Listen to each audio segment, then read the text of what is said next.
First of all, thank you all coming. And just this morning alone, I already got at least 5 phone calls regarding the camera bill. Used to be camera bill, now it's Camera Act. So we will go through some really important information about the Camera Act, and then you guys can ask. I believe you guys probably have a lot of questions, so you guys can ask questions and put that in the chat box. So without further ado, I'm gonna share my screen.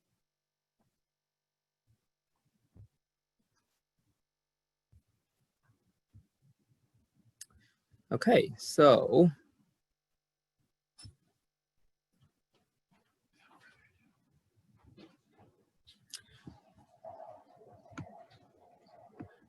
this is so the official name of this act is Authorized Electronic Monitoring in Long-Term Care Facilities Act.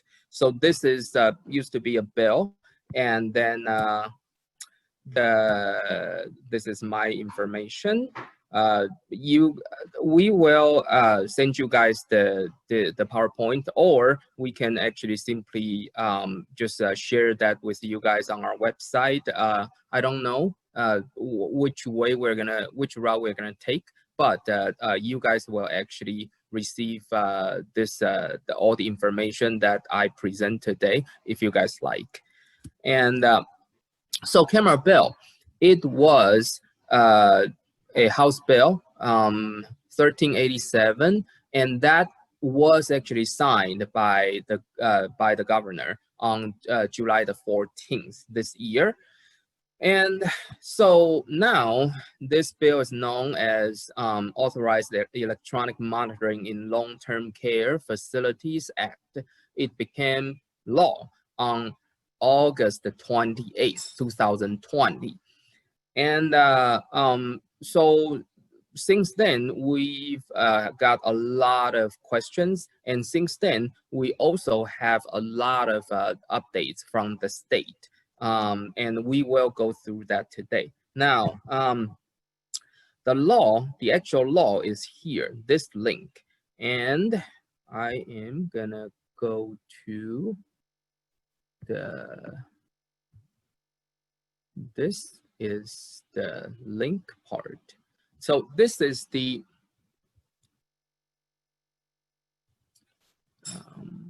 resume share.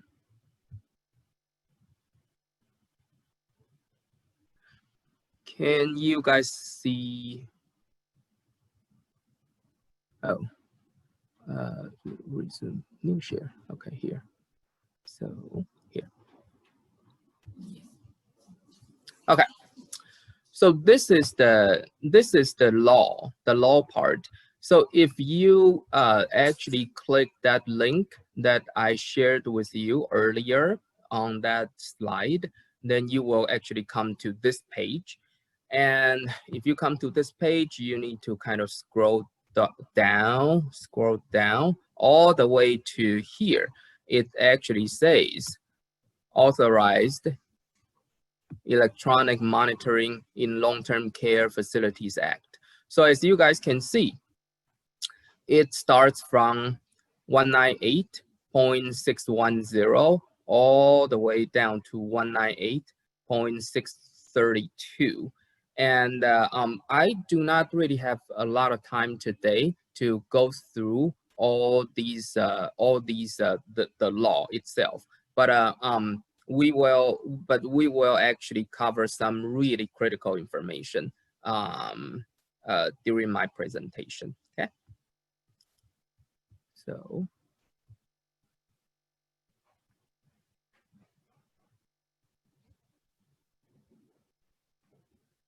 okay, so the background, this is the law part that we already covered.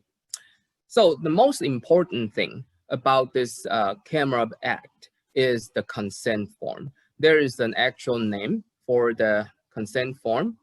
The name is called Electronic Monitoring Device Acknowledgement and Request Form. Okay, And this is the link here, this very, very long kind of link. And it actually, if you click that link, you will actually go into a PDF file. And I am going to share that PDF file with you. So, okay. Just to make sure, Marjorie, can you see my share screen of this request form? Yep, we can see the request form, but we weren't seeing when you went back to the PowerPoint. Okay. Okay. Then I will go back to the PowerPoint in a bit. Yeah, thank you. So this is the request form. So on my PowerPoint, there is a link, and if you click that link, you will go into this this request form. This request form is also called a consent form. It is 7 pages here, and if you go all the way down, you will start finding that the part 1, that is the resident's request and consent for electronic monitoring. So before you start to thinking about or to actually want to install a device in your loved one's rooms or in your own room, this is what you need to do. You need to actually fill this out, okay? And of course, if you have a guardian, if you have a legal representative, that would be your guardian, your legal representative. They will be the one who has the final say about the electronic monitoring.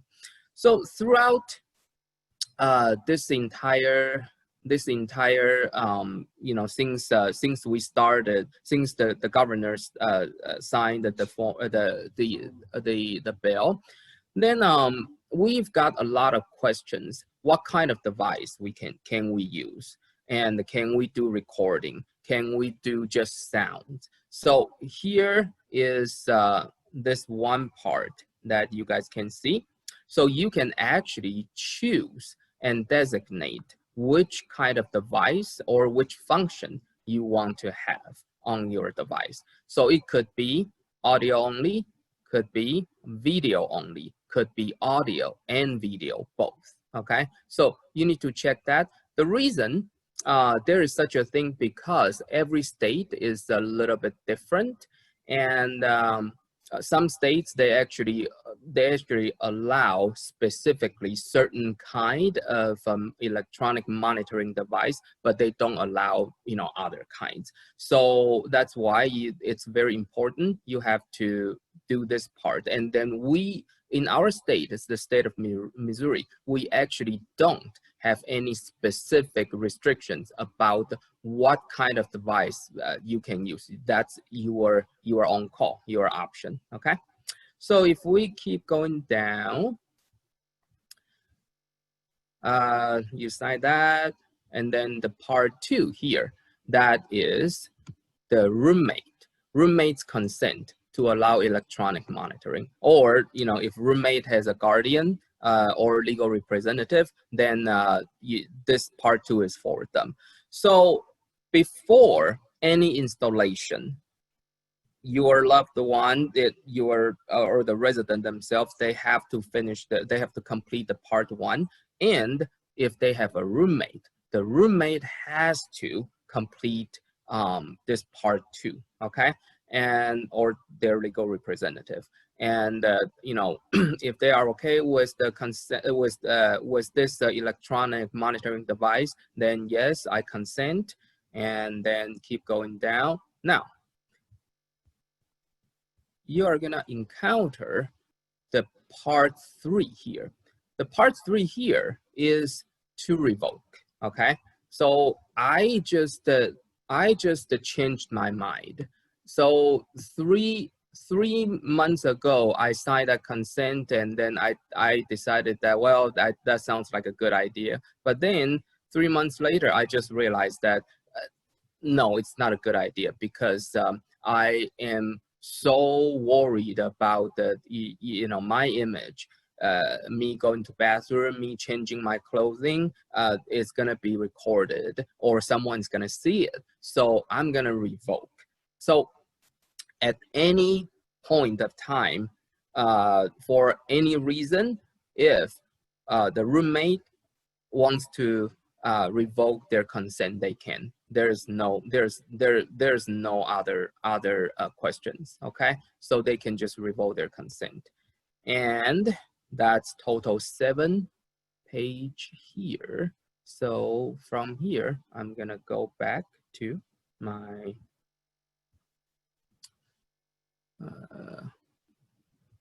my share.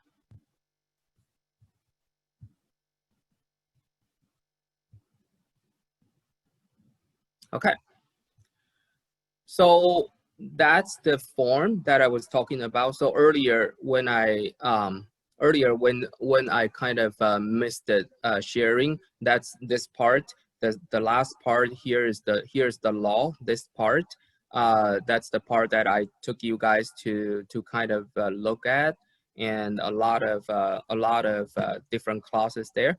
And the consent form, this is the consent form, the 7-page consent form we were talking about, and the link is right here. Okay, so regarding the consent, we already covered part of it.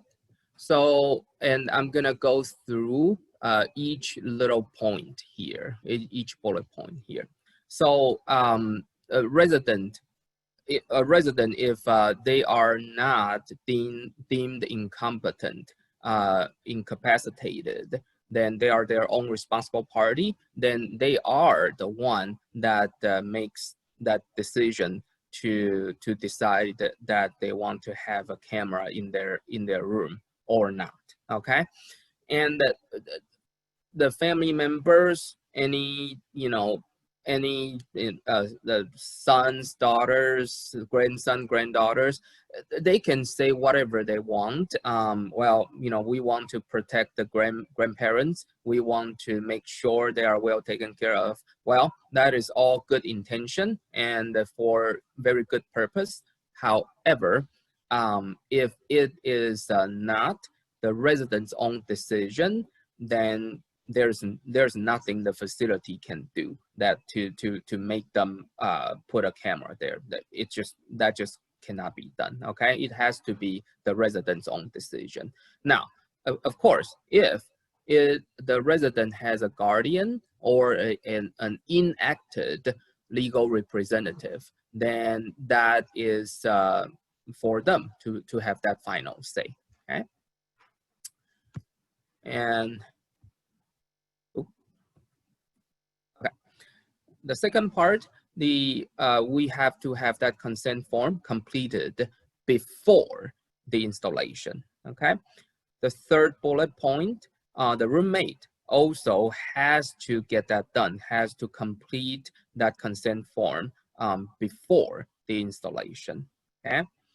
The last bullet point here, roommate can withdraw any consent at any time.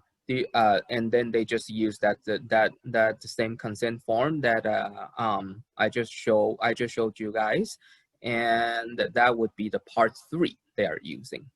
Okay, so regarding the placement of the devices, and we actually had Senator Murphy that had a session regarding Camera Act with us a couple of weeks ago, and he actually covered some of these very, very important points already, and then we're gonna go through it.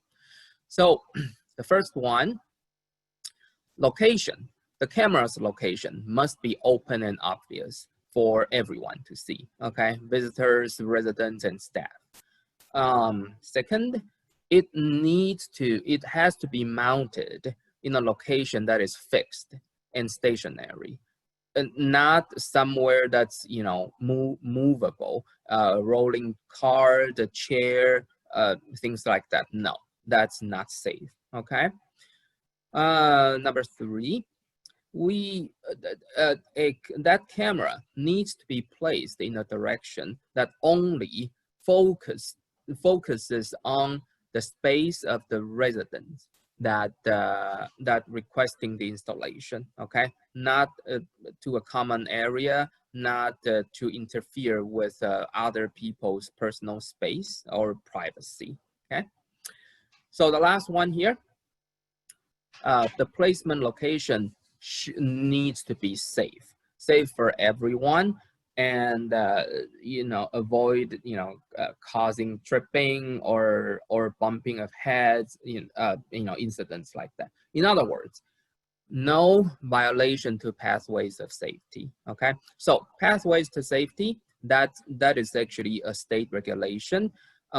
Every facility, they are charged for providing 24/7 protective oversight to the residents. Now, that includes pathway to safety. So, for example, if there is a fire drill and the residents need to evacuate, and then they are tripped by the camera's cord, that is a violation. So they cannot let that happen. The cord cannot become the safety hazard here. Okay, so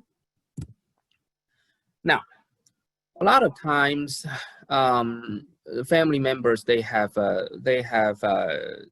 questions about so what is the facility's responsibility. Okay, and here's what the facility's responsibility is. So facility, they are responsible for providing electricity for you to plug that camera in, and also a space to mount the device. Okay, they also are responsible for posting a signage to alert everyone that the monitoring device is in this space, in this room. So just be aware that there is a camera and that your image might be recorded. Okay, that they are the only three things that a facility is responsible for. So electricity and a space for the camera, as well as signage. That's it. So with that said, well, then there's one thing that from this point forward that the facility cannot do, and that is that they cannot say no.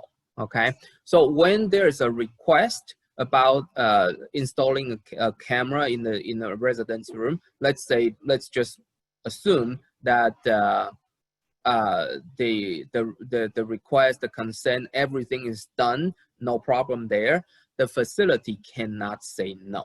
Okay, that's what they cannot do, cannot say no. That being said, there's another memo from Department of Health and Senior Services. They issued that memo on August the 26th, and it's specifically about during this COVID crisis, what to do to ensure the safety of everyone while installing the camera in a facility. I just had a phone call this morning. A family member called me regarding, well, you know, they finally convinced the nursing home, or communicated with the nursing home regarding, well, you know, now the camera is allowed, so we are going to put a camera in mom's room. But then at first the facility is okay with that, but then they kind of change their mind because they are in the reopening phase 1, and they don't allow any outsider to come in to do installation, to do any work. Now, so what I said to the daughter this morning was that it actually is a process, a kind of a process of continuing kind of conversation and convincing this facility. Now, the facility did not, you know, technically did not really say no, you cannot put in a camera, but they say no, while the camera is allowed, we cannot let your contractor to come in to do the work because we don't want COVID in our facility. Well, that is actually reasonable. Then the caller then needs to ask, well, now that's understandable because we don't want the mother, we don't want our loved one in the facility to contract COVID either. Now, what do you have? What's other options? Maybe the facility has their own contractor. Maybe the facility has their own handyman, their own technician that can do the work. But then maybe the facility wants the family to pay some kind of fee in order for them to do extra. Well, that part, unfortunately, the state law, the regulation doesn't really cover that detail. How do we get the job done? Well, again, it has to go through we have to go through a lot of negotiation with the facility in order to get the job done. Okay, so just to refresh your memory, the only three things that a facility has to provide is electricity and space and also signage. And what they cannot say is no. That's it. Okay. Now, the resident and or their family members, what do they do? What is their responsibility? So they are responsible for providing the device and coordinate the installation and removal of the device. And also they need to gather consent. And then of course, they have to provide Wi-Fi and or a hotspot. So some nursing homes, they already have their Wi-Fi, their internet that is free for the residents or for the visitors to use. So maybe that would just resolve the issue right there. Now, gather the consent. So I got a phone call this morning about this part. Gather consent. So a family member called. Well, they wanted to put a camera in grandmom's room, but grandmom has a roommate. Now, there no visitors allowed. How can we even go in to give grandmom's roommate this consent for her to sign? Well, again, this is a process of negotiation. So maybe communicate with the facility so that we can have the facility get this part done. Okay. So my coworker Nicole actually helped me write all of these things to consider here. So thank you, Nicole, for doing that. And I'm not gonna go through all of these in a very detailed kind of manner, but as you can see, camera is that two-way communication, the pricing, and the third one, it is very important to kind of pay attention to. So is your camera, is that a cordless? So in other words, using battery, or is that a plug-in? Now, there's a probably it's more beneficial if you actually purchase a plug-in camera rather than a cordless one, because then sometimes batteries they run out. And then the memory storage, the SD card, about the night vision, that the fifth bullet point, that is actually also a very good point there. Does the camera include a night vision option? Okay. And then cost of Wi-Fi, if a facility does not provide Wi-Fi, and then if this device can do live streaming, and then if this device send an alert if there is a movement detected. For example, if a resident has a fall And you know, if some cameras that do detect that movement and send an alert. And then the pictures quality, all of these. Okay, so these are things to consider, but we are not gonna really go into all of these because it would be a lot of details. Okay, and I want to save some time for a questions and answer part. So next one. So Nicole also did a research about the different brands, different devices, companies. Okay, there are all of these different companies, and each companies, they have kind of a different price and then different kind of program. So I would say the best way to do this is probably you want to actually go to the website first and maybe contact their customer service and see if they can answer your question. Okay, so the last part is, before we get into Q&A, I want to kind of point out that we have, other than myself, we have 4 ombudsmen. They are Lisa Smith and Jessica Rogalski, Katie Morrison, and Libby Sykes. So each ombudsman, they have their own territory. So Lisa, she oversees this slate, that means St. Louis City, and then St. Louis South County, also Jefferson County, and that's Lisa's the contact info there. Jessica, she oversees Northeast Missouri, that's, for example, Kirksville, for example, Moberly, they are considered Northeast Missouri. And Jessica also oversees St. Charles and Franklin County. Jessica's information is there. Katie Morrison, Katie oversees North County and West County. And then after Katie, that would be Libby Sykes.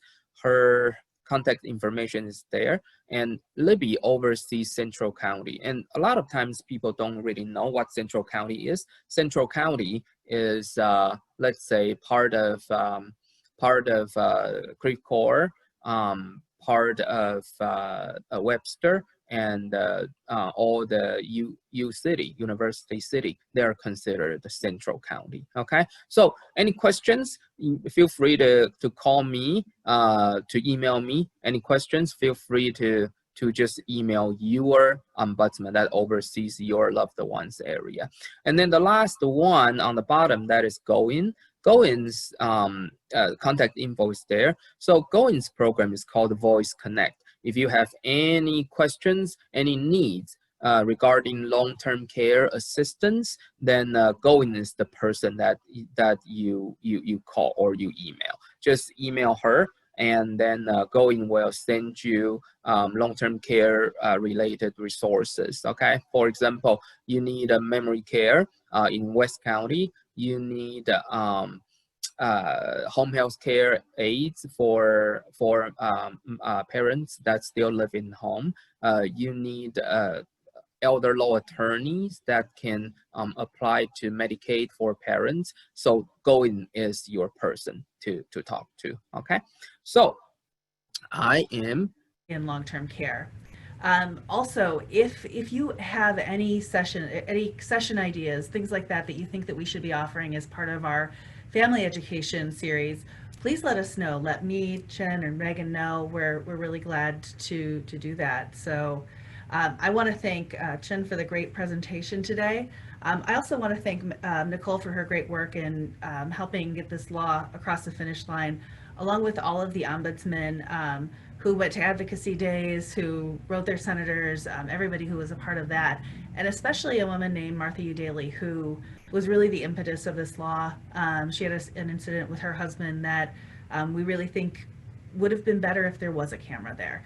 And so she was really the force of nature behind this law that really made this happen. So thank you to her, and thank you to everybody who helped let us go from, no, you can't have a camera in here, to, it's the law, we have to let you have it. So that only happens because people stand up for what they believe in. So thank you all for doing that. And then thank you to Megan, who has done all the work in getting this program together for us.